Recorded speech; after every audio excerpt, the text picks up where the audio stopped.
As I promised last week, average prices in Canada would go up 5 cents a litre. They, in fact, did go up 5 cents a litre and then some. But Saturday, they will come down about 3 cents a litre net. So we stick with our 5-cent prediction. Next week, however, could be very different. The prediction may be more difficult to make because it depends really on two factors that are completely, almost universally out of control of the Canadian government or what happens here in Canada. The first will be that whether there's resolution to the so-called debt ceiling controversy in the United States. If that's resolved, look for gasoline prices to move up at least 5 more cents a litre, and then another 5 the following week. If it is not resolved, then look for gasoline prices and other commodities to drop by as much as 8 to 10 cents a litre. That will be temporary, perhaps lasting only a couple of days, because behind all of this will be OPEC. OPEC made it very clear, at least its leadership last Sunday and Monday, that they're prepared to inflict another, I think in their term, ouching moment for money markets who've been really trying to short commodities like oil and gasoline. And completely ignore fundamentals, economic fundamentals. If OPEC it makes good, and Russia appears now to have contradicted the view of Bloomberg, which was to suggest that they wouldn't go along with this. They're saying they will go along with this. Then, maybe a 1 million barrel cut means the world will be short 2.5 million barrels a day. That's significant, and that will hurt, and it will be an ouching moment for all of us, especially at the pumps. For now, though, let's deal with some of the factors that are in front of us.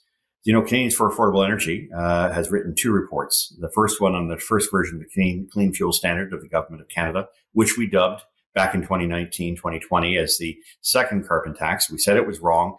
It would lead to significant economic consequences, not just for the country, but for Canadians. It would lead to job dislocation, and we would not achieve anything in terms of reduction of emissions. What it would do is cause more people to have to burn more fuel, because adding 10% more ethanol in your gas tank means you're going to be spending a lot more money to get from point A to point B. So that's already starting to happen. You'll notice at many gas stations. But the first iteration of the Clean Fuel Standard had a terrible cost-benefit analysis included in it. The government didn't do one. For every $1 of benefit, there was $6 of cost. We now have news, of course, that like Canadian premiers have gone back to. The federal government said, it doesn't work. It's going to hurt us. Stop it. Let's put this thing on pause. The federal Liberals don't want to do that. As long as they don't want to do that, there will be obviously political consequences. But in the meantime, no doubt economic harm.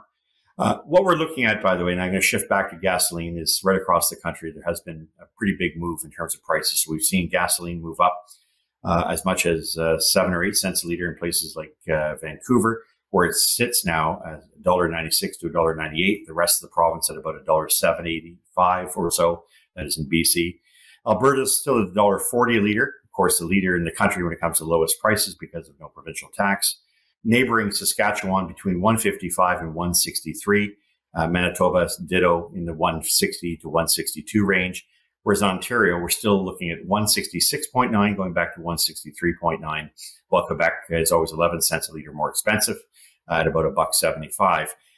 Look for those provinces all to see an increase in my estimation of at least 3 cents a litre. I'm not hedging my bets, but it's important people understand that in such a volatile environment, long-term predictions are almost impossible.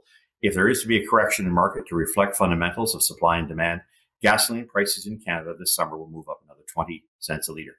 It will not hit the heights we saw back in June of 2019 at $2.15 a litre, but $1.85 will be the new normal, and it won't drop. It's going to stay at that level for an indefinite period of time, especially given the federal government's willingness to add and continue adding and contributing to the misery and the pain of consumers by adding more taxes to gasoline.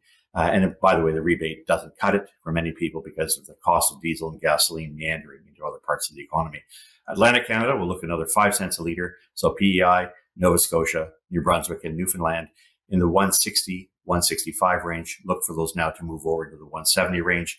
Nathaniel, this time next week, I think we'll be dealing with a much more interesting dynamic when it comes to energy prices. These prices are definitely going up, and it is summertime, and that's where they ought to be.